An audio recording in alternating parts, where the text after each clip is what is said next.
In this video, I'll show you how to turn on professional mode on Facebook in just a few simple steps.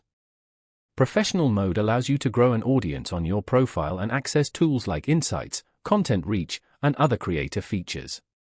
It's useful if you want to build a public presence or share content with a larger audience. First, open the Facebook app and tap on your profile picture to go to your profile page.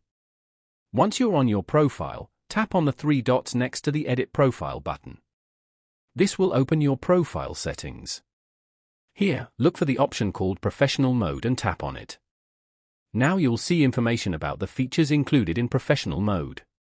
Tap on Turn on Professional Mode to continue. Follow the short setup steps shown on the screen, and once you finish, Professional Mode will be activated on your profile. And that's it. That's how you can turn on Professional Mode on Facebook.